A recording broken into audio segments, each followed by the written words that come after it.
No vídeo de hoje, a dramática, sim, dramática situação do Santos Futebol Clube no Campeonato Brasileiro. A demissão de Fábio Carille. Ora, alguém duvidava que o desfecho fosse esse? Alguém imaginava mesmo que o Carille, não é que terminaria o ano não, que o Carille terminaria o semestre no Vasco? Alguém imaginava isso? Era otimista demais quem imaginava isso, né? Era generoso demais com o Carille quem imaginava isso. Vamos falar também do massacre do Flamengo contra o Corinthians. E olha, a diferença, cara, hoje são as duas maiores torcidas do Brasil. São marcas poderosas, as duas maiores audiências do Brasil. Mas hoje, presente de cada instituição, um tá aqui, o outro tá aqui, irmão. É muita diferença. E no campo isso se materializou ontem num 4-0 econômico. Acredite. Like do vídeo, se inscreve, ative o sininho, rumo a 350 mil inscritos por aqui.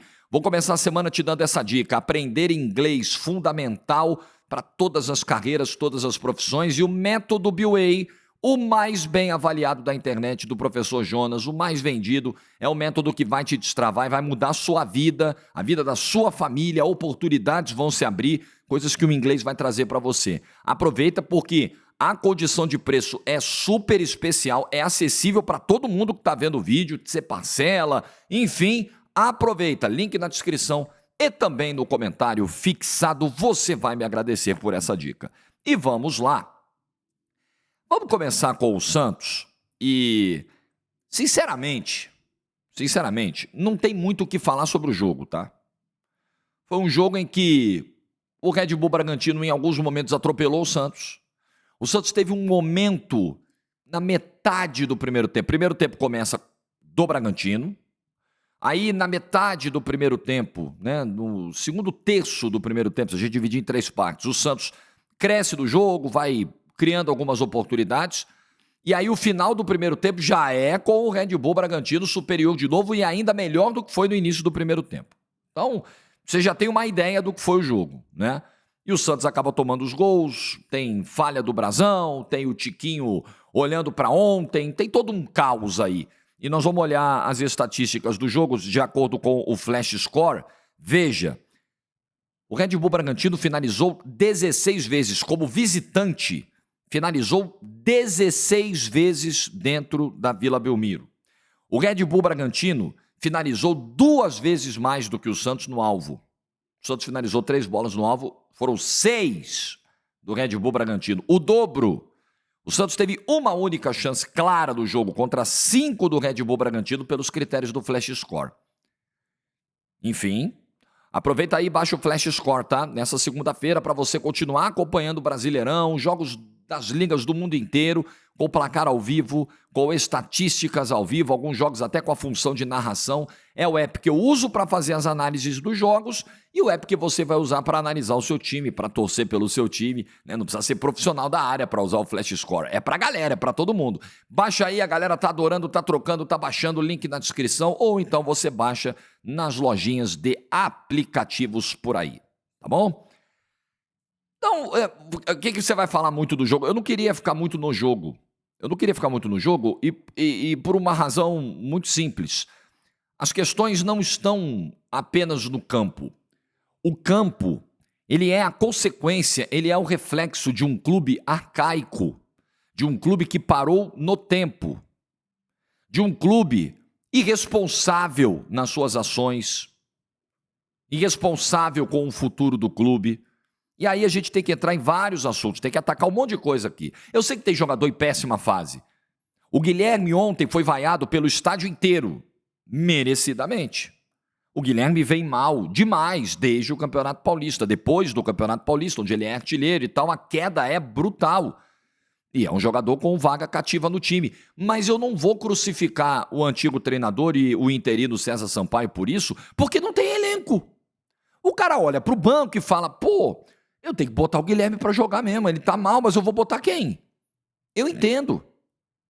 O Pituca, meu Deus do céu, os volantes do Santos, todos esse ano, sem o bom tempo, ferrou, meu amigo. É o único cara lúcido que consegue dar dinâmica, que consegue levar essa bola para o ataque com alguma qualidade. Sem um bom tempo, esse meio-campo acaba. O que é o desempenho do Pituca? Eu vou atualizando a cada mês, né? 8 meses, 9 meses, 10 meses. Vai fazer um ano do Pituca jogando mal. Vaiado ontem? Merecidamente vaiado. Ora, que surpresa. Há quanto tempo nós estamos falando aqui no canal Pituca tá mal, Pituca tá mal, Pituca não pode continuar do time. O Caxias insistiu muito com o Pituca no Campeonato Paulista, embarrou quando viu que não tinha jeito. O João Schmidt, ontem, pior ainda do que o Pituca no jogo, teve o contrato renovado agora até 2027. Aí a gente tem que falar das decisões dessa diretoria, de renovações esquisitas. Esquisitas. Opa, esquisito.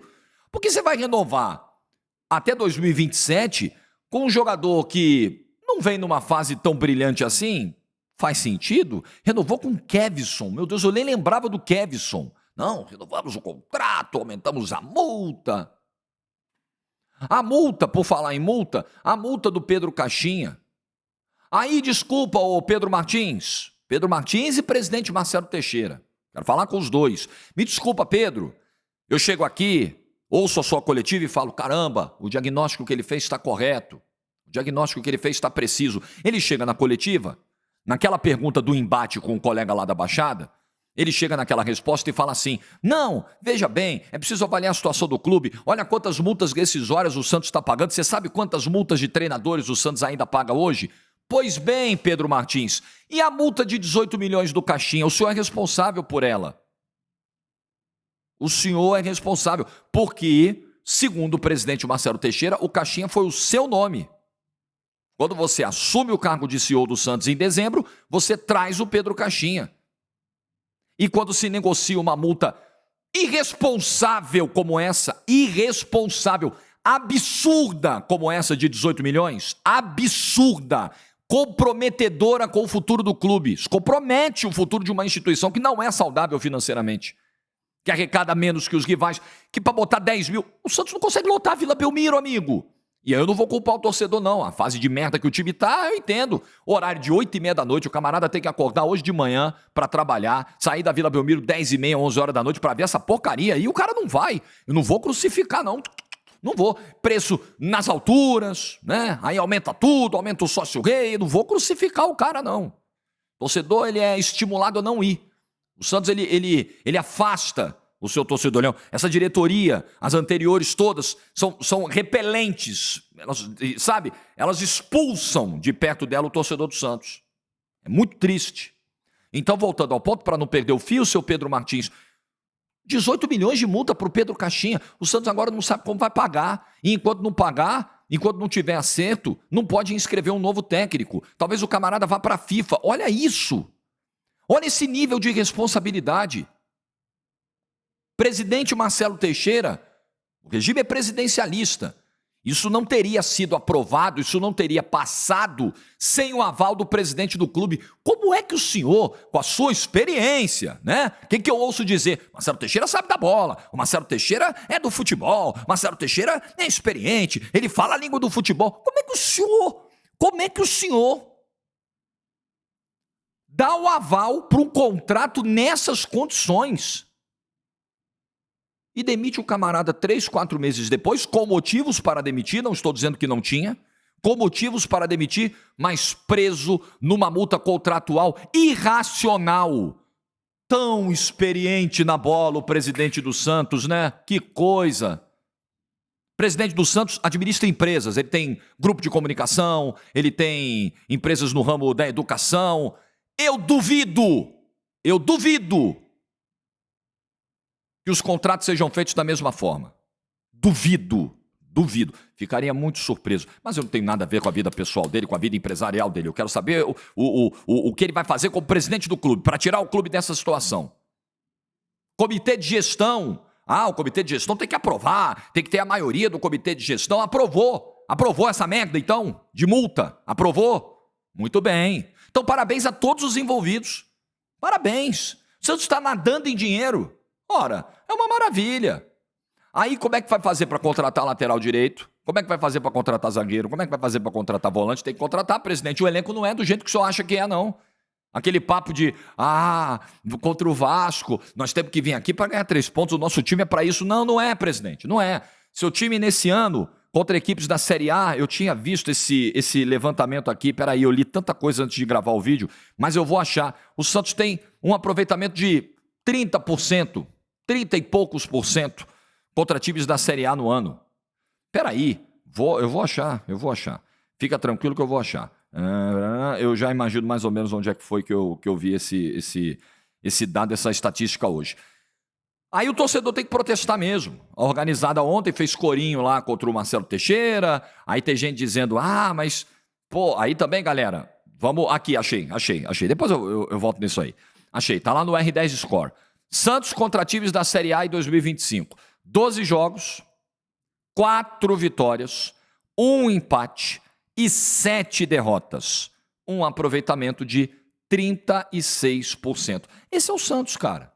Esse é o Santos contra adversários desse nível. De um nível onde ele não está hoje. Vamos falar a verdade? Olha, eu sinceramente continuo achando que o panorama não é tão grave quanto 2023. Porém, é grave. Não significa que não seja grave. Talvez seja menos. Mas não significa que não seja grave. A situação do Santos é a situação de um time que briga para não ser rebaixado no Campeonato Brasileiro. Vamos ter que falar, sim, senhores, sim, senhoras, na 6ª rodada do campeonato, nós vamos ter que começar a ouvir a palavrinha que ninguém gosta de ouvir. Não é palavrinha mágica, é palavrinha trágica. A palavrinha rebaixamento. O Santos é penúltimo colocado no campeonato, gente. O Santos de 6 jogos perdeu 4. O Santos de 18 pontos disputados somou 4. Nós vamos falar de quê nesse momento? A briga do Santos vai ser o quê? Vai ser título? Muito bem. O Flamengo tem 10 pontos mais. Em 6 rodadas, o líder do campeonato já abriu 10 pontos para o Santos. O vice-líder do campeonato já abriu 9 pontos para o Santos. O Red Bull Bragantino, que ganhou do Santos ontem, nesse momento ele é 3º colocado do campeonato. Ele tem 9 pontos a mais que o Santos, o Red Bull Bragantino. Então, se a situação do Santos não é uma situação de risco de rebaixamento, ela é o quê? Aí vamos voltar para o clima de ontem na Vila Belmiro. Torcida protestou. Marcelo Teixeira, com esse time você tá de brincadeira. Foi o corinho que foi voltado contra o dirigente do Santos. E eu vi alguns debates em rede social, eu quero entrar nesse debate. Corinho muito brando também, né? Esse é o protesto? Galera, o que vocês querem que a organizada faça? E eu, sim, tô aqui para passar pano para organizada e defender organizada nenhuma não, tá? Mas sejamos coerentes. Se a organizada não protesta, a gente reclama. A organizada não vai falar nada, não vai citar o presidente, não vai cobrar. Quando ela cobra dentro dos limites, na arquibancada, esse é o lugar de cobrar. Vocês querem que a diretoria vá o quê? Vá para a porta das empresas do presidente? Vá para a porta do apartamento do presidente? Aliás, se ela for lá, ela encontra o Inominável também, que eles estão pertinho. Não, né? Não é isso que a gente quer. O protesto tem que ser na arquibancada, tem que ser em rede social, que hoje é uma ferramenta muito usada para isso, e as coisas reverberam muito por lá. A organizada foi lá e fez o protesto. E protestou contra outros jogadores, e protestou e ameaçou o elenco para quinta-feira, né? Fez aquele clima, aí acho que já extrapola, né? Quando você fala o pau vai quebrar, se não ganhar na quinta-feira, não ganhar, olhou lá, você tá ameaçando, né? A ameaça em si já é um crime, a consumação já é outro crime. Mas enfim, o protesto veio, a gente ouviu o protesto. E foi protesto contra o time, e foi Guilherme vaiado, e foi Pituca vaiado, e foi um monte de gente vaiada, com razão. Com razão. Aí agora eu vou defender também o torcedor do Santos, aquele também que não é de organizado, o torcedor geral que estava no estádio. Mas também vaiar o time não ajuda. Você quer que o torcedor se comporte como? Você quer que o torcedor reaja como ao futebol do Santos em 2025? A reação tem que ser essa mesmo. A torcida do Santos é exigente. Tem torcidas, e aí eu acho que é um erro grave e desrespeitoso ficar comparando torcidas. Porque essa torcida aqui não vaia, essa torcida aqui é melhor, essa torcida carrega o time o jogo todo. Cada torcida tem o seu perfil. O torcedor do Santos, ele é muito exigente. Ele não vai carregar o time se arrastando em campo. Ele não é desse tipo, porque ele está acostumado com um histórico de futebol bem jogado, belíssimo, de talento, Então, ele vai esperar essa resposta do campo. Se a resposta do campo não vem, é pau, meu amigo, não tem conversa. Assim é o comportamento do santista, assim é o clima da Vila Belmiro. Você vai jogar no Santos, saiba disso. Saiba disso. Então não vem, pelo amor de Deus, colocar a culpa no torcedor do Santos. Pelo amor de Deus. O torcedor do Santos fez o seu papel. O torcedor do Santos não lotou a Vila? Já disse aqui, ele tem inúmeros motivos para não ir para a Vila. Inúmeros. Além dos que eu enumerei aqui, a própria questão do conforto, já falamos 500 vezes, não é um estádio atrativo, não é. É um estádio em condições ruins. É um estádio que precisou do pai do Neymar, lembre-se, para dar um tapa ali nos camarotes, né? Dar uma reformadinha ali no vestiário, botar um negocinho aqui, outro ali. Precisou do pai do Neymar. Precisou do pai do Neymar para pintar muro do Santos, porque não tinha dinheiro para comprar tinta, né? Pelo visto não tem. Mas tem para multa do caixinha aí, tem para fazer um contrato irresponsável como esse de 18 milhões. E você sabe por que o Santos também tem que fazer contratos dessa forma? Porque o Santos, como eu sempre digo aqui, você sabe por quê que o Santos não tem treinador até agora? É a mesma resposta. É a mesma resposta para os dois questionamentos. Porque o Santos hoje é um clube sem credibilidade no mercado. O Santos é um clube hoje que não consegue atrair profissionais do primeiro nível de maneira automática. O cara ouve uma proposta do Santos, o cara que está no topo, uma coisa é o treinador que está lá embaixo. Você vai pegar um cara da A2, você vai pegar um cara da Série B, talvez, para treinar o Santos, o cara vai falar, opa, tô indo. Um profissional que está no topo, ele vai olhar para o Santos, ele vai olhar de cima para baixo. Aí ele vai olhar assim e vai falar, esquisito isso aí, hein? Eu não vou. A situação é caótica, o clube arrecada pouco, o modelo de administração é ultrapassado, é antigo, é arcaico. A maneira como o Santos é tocado, o presidente do Santos mente para o torcedor dizendo que já tem técnico contratado quando não tem, se antecipa ao anúncio oficial do clube na chegada do Neymar para aparecer na sua rede social. Eu vou chegar lá? Não vou não. O elenco, cadê o elenco? Puta, esse é o elenco? Não vou. Mas vai contratar? Vai ter reforço? Então a situação tá difícil, nós estamos pagando multas aqui, temos que pagar a multa do caixinha, né? Agora, 18 milhões. Então não vai ter grana? Não vai ter grana. Eu vou ficar em casa. Quem vai pegar, gente? Quem vai pegar? Quem é que vai pegar? Não é à toa que o Santos está pensando em efetivar o César Sampaio. Não é por convicção. Não é porque foi uma grande exibição contra o Atlético Mineiro, uma grande vitória. Não, agora estamos convencidos. Não é isso não. É porque não tem o que fazer. É porque os profissionais de elite não querem e não irão trabalhar no Santos. Nesse Santos, que caminha para a irrelevância. É muito triste dizer um negócio desse. Muito triste. Mas é um Santos que caminha para a irrelevância.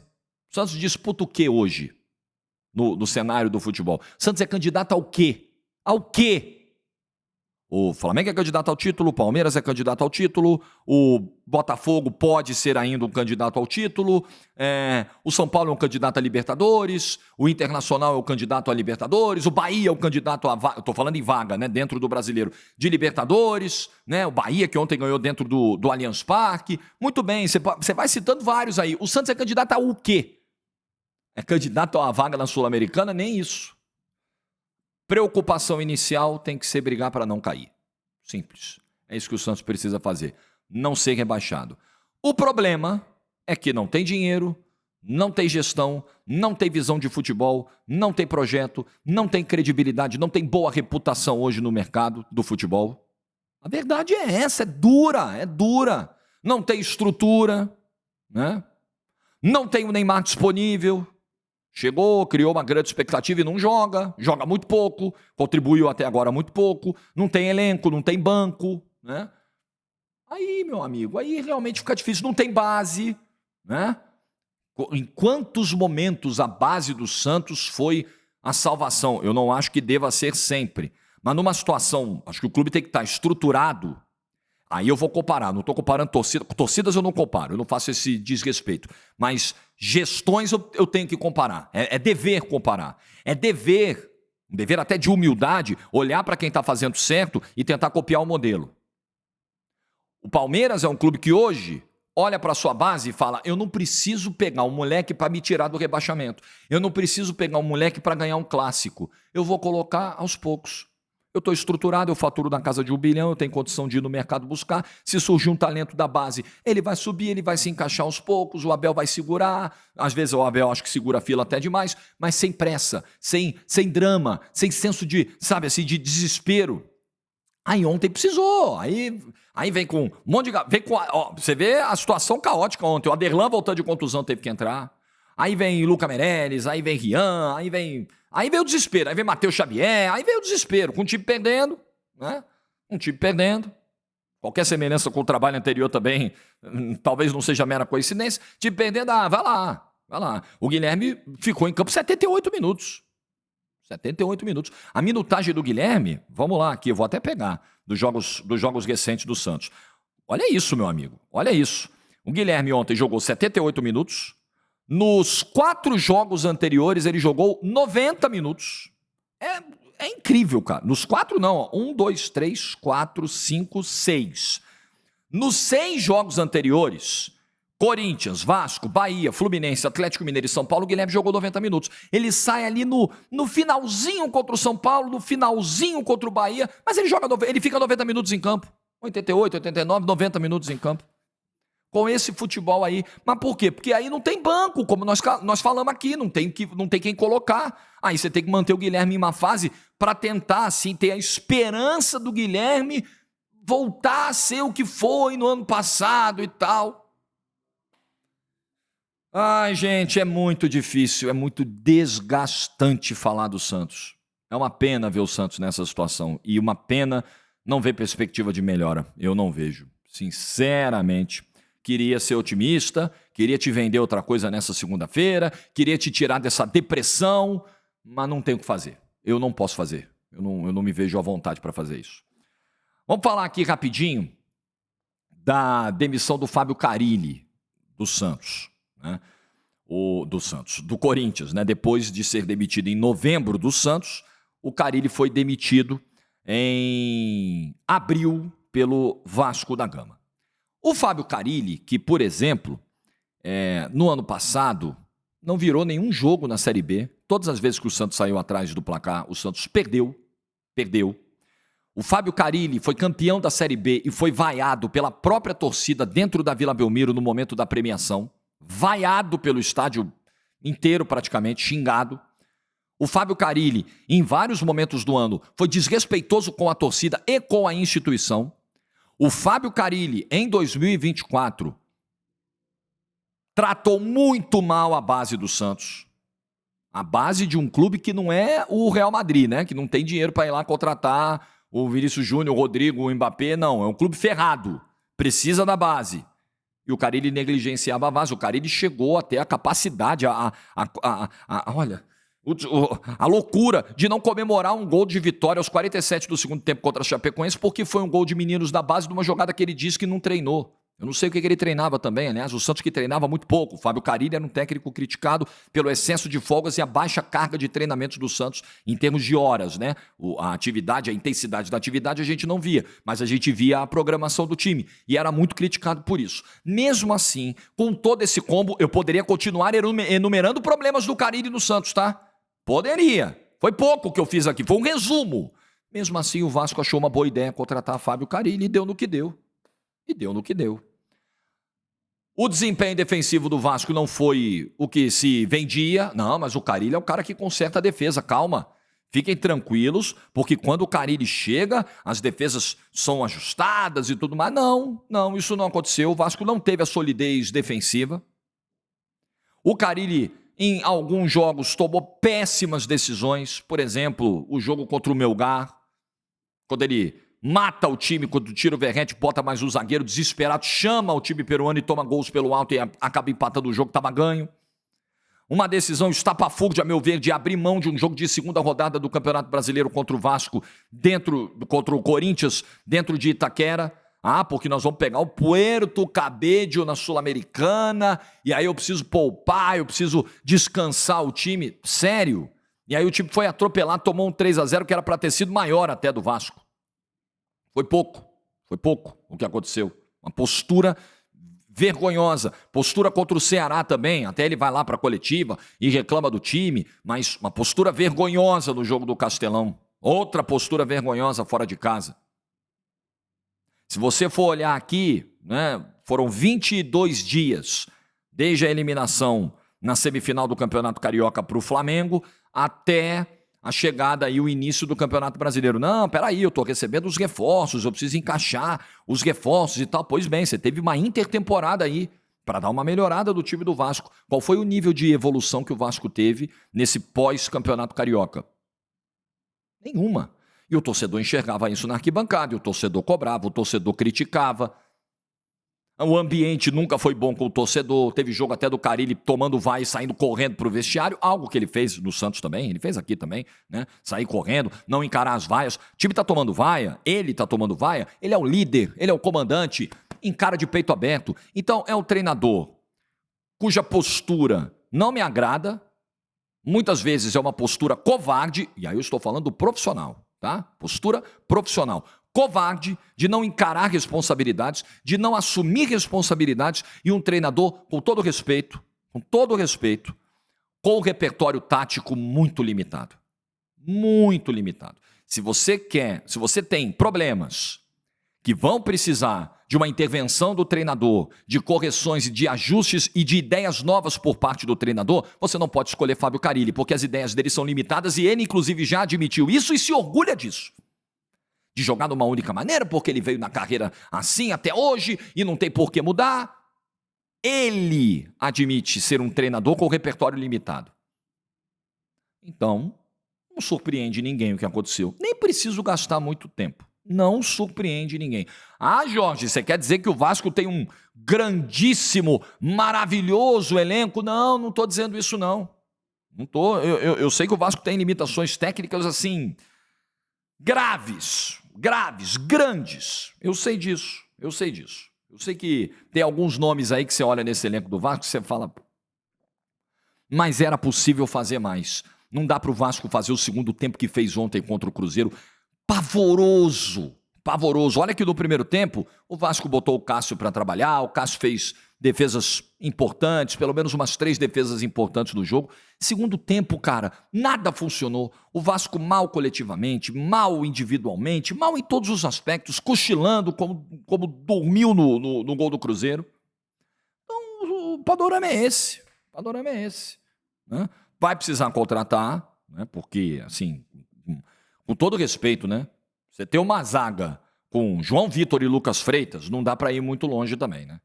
Vamos falar a verdade. Você ter jogadores do nível de um Lloyd Augusto, nossa, Mas o Vasco vai precisar de um treinador, já sabendo que não tem muita grana também, não tem muito dinheiro também. O Vasco vai precisar acertar, precisa ser certeiro na contratação desse técnico, tá? Não precisa ser assertivo não, tá, gente? Precisa ser certeiro. O assertivo é o literalmente dos tempos modernos. Assertivo é algo afirmativo, né? Não quer dizer acerto, não quer dizer êxito. As pessoas erram muito no uso do termo assertivo. O Vasco precisará ser certeiro na contratação desse novo técnico. Se fala em Fernando Diniz, parece que a diretoria do Vasco se empolga com o nome do Fernando Diniz. Enfim, que o Vasco seja assertivo na escolha do ponto de vista da segurança, do que significa o termo, né? De ser uma escolha segura que o Vasco fará. Aí, tomara, né? Vamos ver. Eu vou falar aqui de Flamengo e Corinthians para fechar o vídeo de hoje. Que atuação do Flamengo ontem, hein? Atuação de time que briga para ser campeão de algumas coisas nesse ano, não só de um título. Eu acho que o Flamengo tem condição de levantar títulos no plural em 2025. Quando você tem jogadores do nível do Arrascaeta jogando o que jogou ontem, do nível do Pedro jogando o que jogou ontem, e você tem um trabalho coletivo muito bem feito, como é o caso do time do Felipe Luiz, isso é receita para sucesso. Vamos falar a verdade aqui, o Flamengo ficou 2 jogos aí sem marcar gols, contra o Vasco e contra a LDU. O Flamengo teve problemas de conversão de oportunidades em vários jogos no ano. Mas o Flamengo dominou, o Flamengo foi superior aos seus adversários na maioria dos jogos do ano. Nem sempre isso se traduziu em gols, nem sempre isso se traduziu em vitórias, nem sempre isso se traduziu em vitórias largas, confortáveis, mas o Flamengo, o padrão desse time do Felipe Luiz é esse. É jogar mais que os seus adversários, é criar mais, é tentar se impor fisicamente, é tentar empurrar o adversário para o seu campo, se impor taticamente, se impor em termos de postura. Esse é o padrão. Às vezes consegue, às vezes não consegue. E talvez em alguns jogos não tenha conseguido por não ter um cara como o Pedro. É um luxo você ter um 9 como o Pedro. Um 9 completo. O Pedro faz tudo e tudo muito bem. Cabeceia, finaliza de média distância, finaliza de dentro da área, faz pivô, trabalha, escora, dá passe de primeira, movimentação inteligente, atrai marcação. Cara, jogadoraço, um 9 que, desculpa, nenhum outro time no Brasil tem. Temos bons 9 aqui, temos bons camisas 9 hoje por aqui. Eu acho que o Igor Jesus está fazendo um campeonato legal, eu acho que o Vitor Roque tem tudo para encaixar nesse Palmeiras e desandar, fazer gol, tem o Hulk aí, o Caleri que machucou, mas na boa, no nível do Pedro, não tem. O Pedro é titular da seleção brasileira, o Pedro seria o titular com o Dorival Júnior no ano passado, teve a fatalidade da lesão no treino lá em Curitiba, cortado, voltou, ficou 7 meses fora, voltando de um LCA e voltou muito bem. 2 gols ontem, participação decisiva do gol do Arrascaeta, exuberante a partida do Pedro. E um 4-0 que ficou barato. Foram 10 finalizações do Flamengo só no primeiro tempo, um 4-0 barato. O Flamengo poderia ter ido para o intervalo com uma vantagem ainda maior. Esse 4-0 já poderia ter sido no primeiro tempo. E no segundo tempo o Flamengo continua tendo oportunidades também. O Flamengo só tem um pedacinho ali no primeiro tempo, quando tem aquela finalização do Carrilho e tal. É difícil você manter esse fôlego por tanto tempo, mas rapidamente o Flamengo pega o controle do jogo de novo e vai com ele até o final. Incontestável atuação. E a questão é a seguinte: não dá para jogar nesse nível todos os jogos, não vai ter como, é impossível. Nosso calendário é um calendário imbecil, que prejudica os clubes, principalmente aqueles que obtêm mais sucesso, que acumulam mais competições, então são vítimas desse próprio sucesso, e o Flamengo é um desses casos. Agora, se nos jogos-chave, grandes, o Flamengo se comportar dessa forma e nos demais jogos ele não ficar tão abaixo dessa média e conseguir converter pelo menos parte das oportunidades que ele criar, porque ele sempre cria, o Flamengo vai brigar por esse título aí com absoluta tranquilidade. Não estou cravando que vai ser campeão, mas com tranquilidade o Flamengo caminha para ganhar títulos nesse ano de 2025, num grande trabalho do Felipe Luiz. E o Corinthians não pode fazer 2 jogos tão apáticos no Campeonato Brasileiro, onde ele é tão dominado pelos seus adversários fora de casa no Campeonato Brasileiro, como ele fez ontem no Maracanã e em Barueri no derby contra o Palmeiras. O Corinthians foi atropelado pelo Flamengo. O Corinthians não viu a cor da bola contra o Flamengo. O Corinthians foi tirar a cabeça de dentro da água aos 20 minutos numa finalização do Carrilho e depois o Flamengo já empurrou a cabeça dele lá para baixo de novo e ele ficou com dificuldade de respirar. Jogadores correndo desesperadamente nesse sistema do Orlando Ribeiro. Ah, não, vou botar o Romero. Não tem o Garro, né? E o Romero tem sido a escolha. Não tem sido uma boa escolha. Não, vou botar o Romero por ali, aí na hora do sem bola ele fecha ali com o Angileri e tal. Isso não funciona, não tem funcionado. O Ranieri correndo atrás de todo mundo, os zagueiros do Corinthians correndo atrás de todo mundo. No lance do gol do Arrascaeta, o Ranieri tinha que estar ali, aí vem o Gustavo Henrique desesperado. Quando o Pedro percebe que o Gustavo Henrique está chegando, ele só dá o tapa de primeiro, o Arrasca vem e bate. Um time desconjuntado defensivamente, individualmente, todos os zagueiros rendendo mal. Ontem o André Ramalho, mal também. Não jogou o Félix Torres, jogou o André Ramalho, mal. Ah não, volta o Félix Torres, mal. Ah não, tem o Kaká, mal. Todo mundo mal. O menos pior no ano tem sido o Gustavo Henrique, também mal. Não dá para limpar a vaga de ninguém. Ainda tinha o Tchoca lá que sumiu, que no Campeonato Paulista fez até um outro bom jogo e tal. Então, vai precisar contratar. Dorival Júnior estava ontem no Maracanã, observando. Vai precisar contratar. Vai precisar lidar com essa saída do Garro, com esse desfalque de longa data do Garro. Não é o Romero esse substituto. Não é o Romero esse nome. Não é.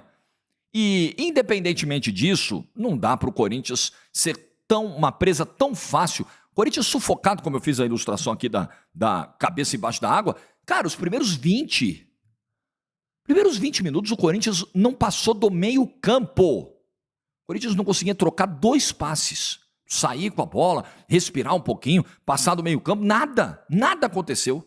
Além de problemas individuais, né? Teve um erro do Hugo que é grave no primeiro gol do Pedro no jogo, uma falha técnica muito grave. André Ramalho já citei aqui que foi muito mal no jogo. Yuri Alberto quase não participou, né? Quase não tocou na bola. Então, sim, brutal a distância, né? Acho que esse é um ponto também para a gente observar. Hoje, em termos institucionais, como eu disse no início do vídeo, o Flamengo está aqui, o Corinthians está aqui.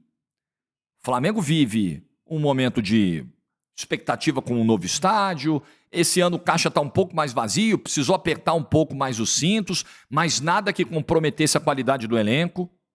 E o Flamengo está indo muito bem nas competições, né? Na Libertadores ainda precisa ter um desempenho melhor, mas no Campeonato Brasileiro acaba de assumir a liderança do Campeonato Brasileiro, enquanto o Corinthians tem um caos político. Um caos político, a gente não sabe onde vai parar isso, né? Eu não sei se essa gestão Augusto Melo termina. Não sei se ela vai até o final. Vai depender muito das investigações do caso Vaidebet, que é um caso muito mal explicado, convenhamos. Muito estranho, convenhamos, né? É uma crise financeira, a dívida do Corinthians tem aumentado, o Corinthians não tem conseguido conter o avanço dessa dívida, desse passivo que é muito grande. E aí não vai ter, eu não sei se o Corinthians vai conseguir fazer uma janela de segundo semestre tão exitosa como ele fez no ano passado. Foi uma baita janela, chegou o Hugo, o André Ramalho chegou muito bem, chegou o Alex Santana, chegou o Carrilho, foi chegando uma galera que foi chegando, adicionando qualidade, o elenco melhorou bem, vem o Memphis, o time termina bem um ano, 9 vitórias seguidas, vaga na pré-Libertadores e tal. Esse ano o panorama não parece tão positivo quanto o do ano passado para isso. As condições não parecem tão dadas para isso. E, inclusive, talvez o Corinthians tenha que vender alguém no meio do ano. Mas, pior, né? Ao invés de contratar, não, vai chegar um pacote de reforços. Não, pode ser que saia gente. O Corinthians tem algum fôlego. Então é preocupante a situação. Tem muito time pior, né? O Santos hoje está numa situação muito mais dramática que o Corinthians. Eu não vejo o Corinthians tendo uma briga desesperadora para rebaixamento, até porque o mando de campo do Corinthians é muito forte. Lá o Corinthians atropelou os reservas do Vasco, lá o Corinthians teve uma ótima atuação contra o Sport. É em Itaquera que o Corinthians vai se garantir. Em compensação lá ele perdeu para o Fluminense. Contra adversários de um nível mais forte, talvez o Corinthians tenha dificuldades hoje para competir no contexto de time em que se encontra. Então é um sinal amarelo nesse momento. Mas está chegando o Dorival Júnior, está chegando um treinador de nível, ex-técnico da seleção brasileira, vencedor no futebol brasileiro, mas está chegando num ambiente de muita pressão. Aliás, ainda não tem um anúncio oficial. Que horas são? 8h17. Eu estou gravando o vídeo agora de manhã, não teve anúncio oficial ainda, não teve o contrato assinado. A expectativa é que assine hoje, mas ele já estava lá no camarote com o Fabinho Soldado, já foi do vestiário antes do jogo, dá uma boa sorte para a galera. Acho meio estranho isso, né? Enquanto não está assinado, amigo. Mas enfim, né? Futebol brasileiro não tem te entender não, porque é isso aí. O meu temor é que o Dorival não encontre boas condições de trabalho e daqui a 3, 4 meses seja mandado embora também. Esse é um problema, né? Ou o Corinthians se organiza, se estrutura, muda a sua maneira de gestão, ou então vai sair Ramon Dias, vai chegar Dorival, vai sair Dorival, vai chegar outro, vai sair o outro, vai chegar o outro, e as coisas vão continuar como estão. É um sinal de alerta que está ligado nesse momento no Parque São Jorge. Muito bem, está feito o vídeo de hoje, espero que você tenha curtido, espero que você tenha tido um bom almoço, talvez não muito leve, porque os temas hoje não estão muito leves, né? Principalmente quando a gente fala de Santos Futebol Clube, mas é a nossa vida, não tem muito o que fazer, eu não posso inventar os temas, né? Eu não posso inventar os fatos, eles estão aí, eu preciso analisá-los. Like no vídeo se você ficou até o final, boa semana para todo mundo, juízo e tchau.